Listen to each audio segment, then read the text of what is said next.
Good morning. And, what we wanted to do was to come out and start today just to kind of clear the air and put on the record, what's actually before us. Because I think there's somewhat of a false narrative out there as to what these, both the executive orders and the resolution on the declaration do. Okay, so first, today's vote does not cede the mask authority to local school boards and districts. Under what we're seeing, it's going to remain with the state of Connecticut through June 30th. That's what the vote is. Okay, number one. Number two, the process. How did we get here? It's a bit of a sham to call the informational hearing a public hearing that had public input.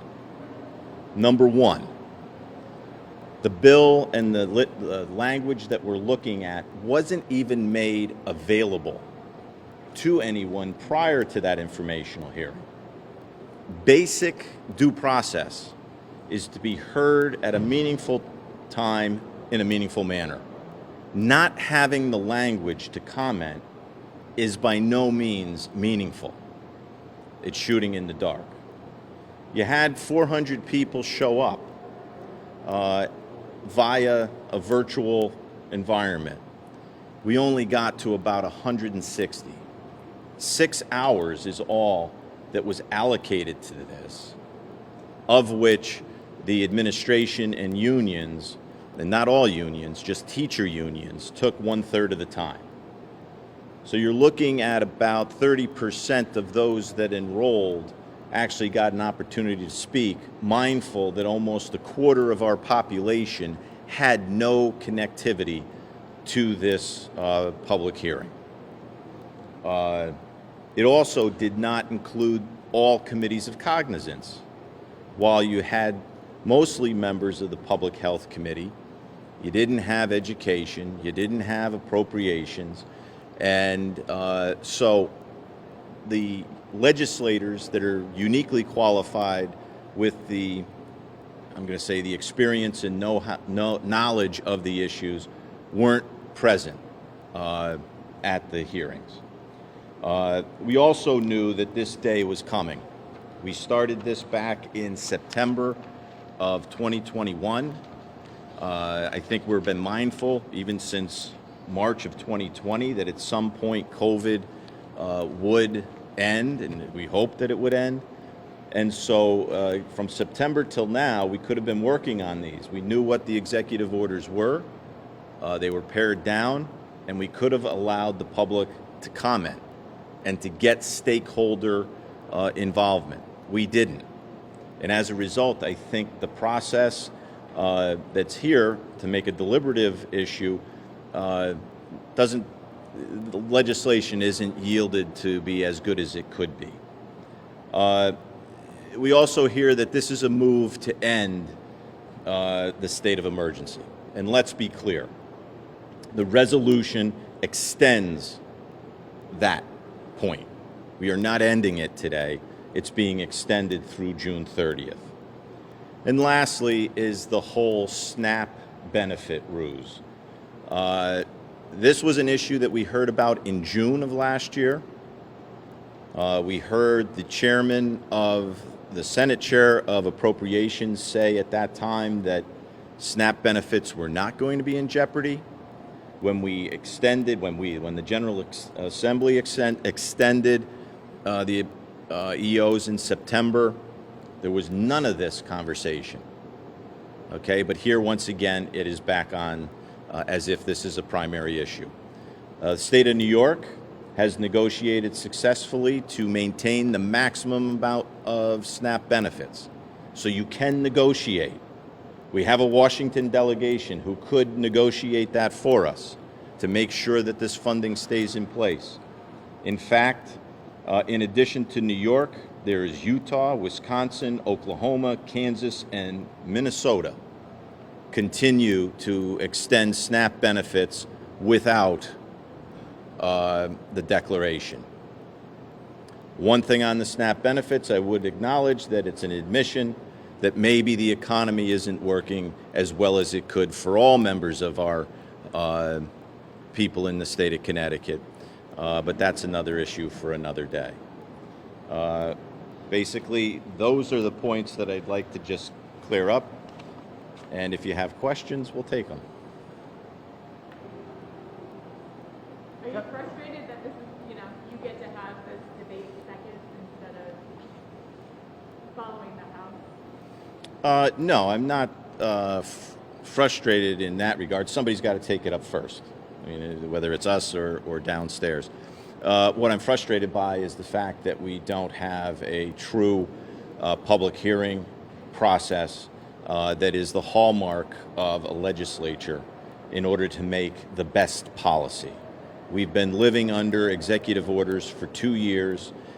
We should have the input of the people and stakeholders and advocates that have endured the system as it has been for those that time period, and I think we would be better off for it in looking at how to extend some of these EOs rather than just allowing an administration and the majority dictate what they're going to do as if it really is something that works for the people of Connecticut. The 11 executive orders wrapped up in one bill we have passed. Are there any, if they were standalone, that you would be supportive of continuing? Well, once again, you can look at them if you have the benefit of public stakeholder input. In the absence of that, what we're saying here is that what the governor believes, he drafted these initially, that's what's coming over, that what he did, the government of one person, was done well, and that we need to then move forward on that. So I don't think we have enough information from the public to render that decision adequately. What we're left with is his idea of what the 11 executive orders are, and we either have to vote up or down. And that's not the way this process should work. We're a separate but equal branch of government, and we should be doing our own work to discern whether or not these are adequate and appropriate for the people of Connecticut. You were clear on your thoughts on the process of the adequacy of the informational hearing, but are you saying you have no opinion on any of the 11 orders as to whether or not any of them should be continued if you have the opportunity to vote separately? Well, what you had, I mean, they're not broken out separately. I mean, they're put together as this is what you want. I mean, a lot of these, I mean, you take contracting for one. Okay, we had contracting. If we're in an emergency where you needed to do no bid contracts, the governor could declare an emergency and go there. What he's asking for is an extension, but yet the legislature is doing this. So it's to me, that's not an idea that we would be able to vote yes on standalone. That I don't think is good in either circumstance. Until April 15th. So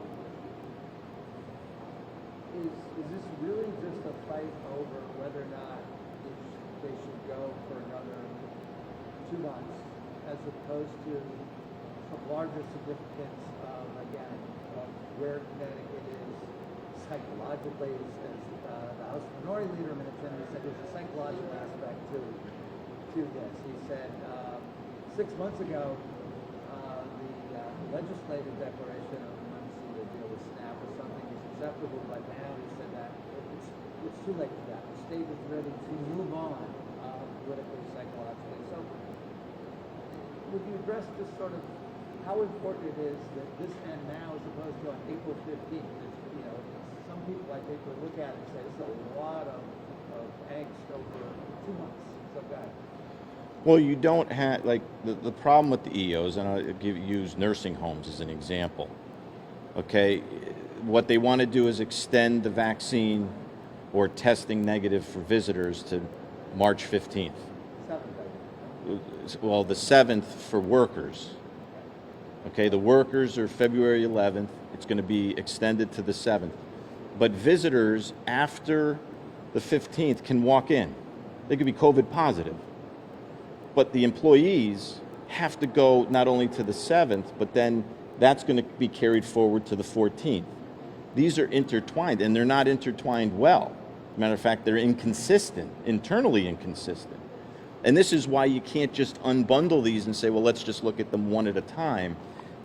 That's where we would benefit, instead of getting, teacher unions actually getting maybe $11.99 instead, or getting nursing home industry involved as a stakeholder, maybe families and workers that go to nursing homes to participate in a public hearing so that they could have commented and we could draft better policy. The majority didn't allow that. And as a result, the people of Connecticut are not benefiting. Senator Kelly, What's the can you objection? comment on the mask? Would you feel better if the public health department had to reassess and come back to the legislature before automatically deciding whether masks should come back? Is that something that you feel would be a better process? Well, we've always believed that the government closest to the people is the best government. That's Republican. And we would be looking more at school boards. They know their students, they know their resources, they know their local situation, and therefore we would be looking more towards local rather than the state heavy-handedness. Right, but I think even local school boards have some reservations about putting mask mandates in place or making that decision. That's a lot of pressure. It is a lot of pressure, but once again, I think conceptually that's where we would prefer to see it. What is the objection to having the commissioners of education and early childhood retain the authority to impose a statewide mask mandate if something were to happen in the outbreak that took a turn for the worse? I mean, local officials will be able to still make their policies, but this is only from June 30th. So what's the objection to that granted authority? Well, first of all, we're not in the same place we were in March of 2020. That's when we were confronted with a virus that was unknown, and we were ill-equipped at the time to deal with it. We've come a far way, both with vaccination and therapeutics, to look at, March 2020 is a lot different than February of 22. Okay? The governor doesn't even want to be in the state of emergency. So you have to be mindful of where we are today, which is a lot different, not under an emergency. If a governor were to come out and give a declaration, I think that's a different issue. What we have today is that what's going on in, Stratford may be different than what's going on in Somers. And it's the people in Stratford and Somers who should make that decision based upon their local community and their resources. Speaking of the governor's authority, on March 1st, the temporary change that was made last year that requires legislative approval of emergency declarations expired. So, I think you alluded to that earlier, that after, March 1st, he could declare another state of emergency and then do whatever he wants. So, Yeah, there's a statute there that he operated under for the first 22 months. It still exists, and if he wanted to declare an emergency, he could. what do you want to see happen to that statute? Do you think it could happen before March 1st? What could happen before March 1st? Make this change that requires legislative approval of declarations permanent, for instance. No, Legislative oversight of the emergency, the public health and civil preparedness emergency declarations. I think number one is when we did the last special act, we were supposed to look at that statute and study it. That never happened. Okay, and so we don't have the benefit of that. The overall statute is still in place. Yeah. Okay, and so that's still there. Yeah, no, I was just wondering if you could, what changes would you like to make permanent to that statute? Would you like to make that requirement for legislative approval permanent? And if so, do you think it could be done before March 1st? I don't believe it could be done before March 1st. I don't believe the majority has the appetite to do any of that. Are you against extending the emergencies, or are you against extending the SNAP benefits, or both? Well, with regards to the SNAP benefits, I don't believe you have to be in a state of emergency to get them. Okay? So I think that's a ruse. the state of New York has successfully negotiated with the federal government to allow that state to get the maximum SNAP benefits, emergency SNAP benefits. There's also the states of Utah, Wisconsin, Oklahoma, Kansas, and Minnesota that are also doing the same thing. So it can be done without the declaration. Exact same circumstances, as far as you know? In other words, exact same circumstances, in other words, that we could test the same exact language you're saying and do it the exact same way as well. Yeah, in other words, the SNAP households that get the additional emergency benefits would continue to get the maximum amount without the emergency declaration. Okay? So I think that's a red herring, if you will. It's a distraction because the state of Connecticut can negotiate with the federal government to obtain those benefits for our families in need.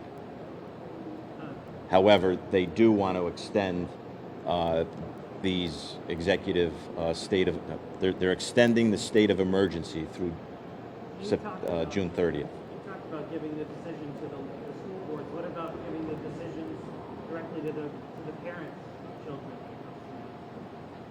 Well, certainly, we believe that parents should be trusted with their children. And so, yes, I mean, we're more decentralized, and the lowest, I'm going to say, unit in government is the family. So parents, we think, certainly have the best interests of their children at heart, and we would certainly trust that position. To clarify something that you had said earlier, are you saying that even though the decision power for reinstating a mask mandate would be given to the state education commissioner in consultation with DPH, if they choose not to reinstate a mask mandate, you're saying local school boards in the interim wouldn't be able to decide which way they're going to go? Not that they wouldn't be. Right now, what this does is it's not giving. The narrative that the majority is saying is that they're ceding the mask authority to local school authorities. And this language doesn't do that. What this language does is it gives the authority to the state departments. Okay? The governor's saying he would recommend, and he hopes that it could be on February 28th, go to the cities and towns. But that's not what the language does. We'll have to wait and see what happens. So, I'm sorry, I still don't understand that. So you're saying to reimpose a statewide mask mandate, the decision would be up to the commissioner, but in the interim, they couldn't do it. It couldn't be a district by district decision. Well, what we're voting on today, gives the state commissioner the authority to continue the mask mandate. Okay, that could be transferred to the local school boards. Okay, but that's not what we're voting on. So is there going to be an amendment offered or something?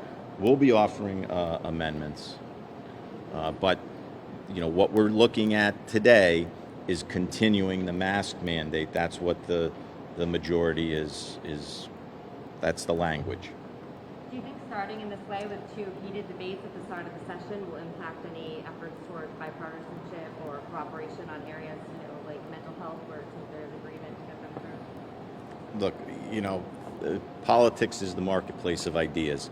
And so everyone that is involved in this understands that, today's adversary is tomorrow's ally.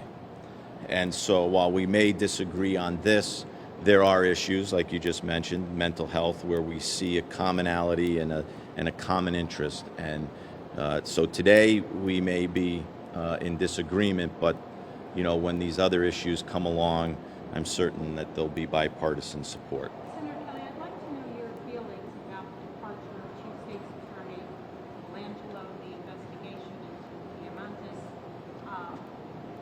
What concerns you? Do you think that ethics violations are at play here?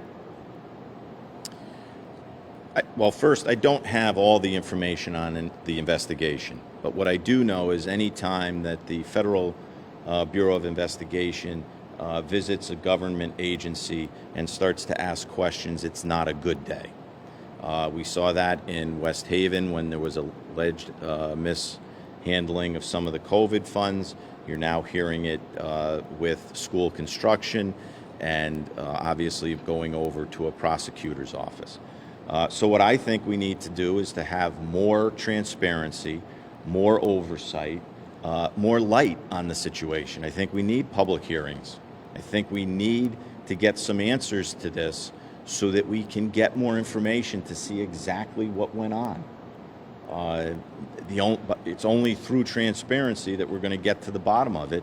And I think for too long, as a legislature, we've accepted allowing the administrative branch to do everything. And it's time that we start to take some of that control back and to bring open government, because that's what the people demand and want. Senator, you think that, as regards to that the government closest to the people is the one that should decide. Why not offer an amendment that allows parents to make a decision? I think you'll see that amendment. Is that one? Yeah, well, you'll see that today. I mean, why should parents be the ones to decide whether their child wears a mask or not? Well, I think it's, parents are the ones that are properly situated to make sure that the best interests of their child are protected. I think it's plain and simple. Can you just explain where you fall on the nursing home booster shot executive order? Do you have issues with that? You're talking about the booster shot for the personnel,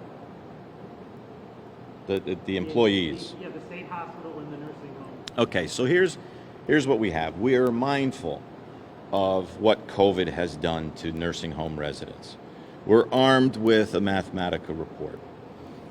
We disagreed with the governor who discharged COVID-positive individuals to the nursing homes because that is the most vulnerable population.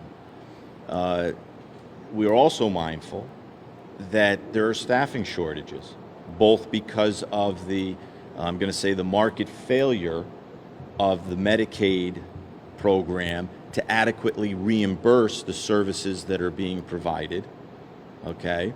And so they can't afford the work on one hand, and the work that they do have, this becomes an impediment for people showing up. There are other ways, just like they're doing with visitors. You can make sure they're vaccinated, but if they're not, have adequate testing in place. So I think there's ways to deal with this, but that's where we would have benefited during a public hearing that allowed people to come and talk, and not an artificial 6-hour amount, letting teacher unions, but not stakeholders, the unions that the employees work with in nursing homes, nor nursing home administrators, to really deal with the subject for a population that paid the ultimate price and the worst price of the COVID experience. That was just nowhere in the public hearing. And I think that was a mistake. And so we would be better armed if we had more information to be able to dig down on that issue. But I think the protection of seniors should be tantamount in this whole discussion.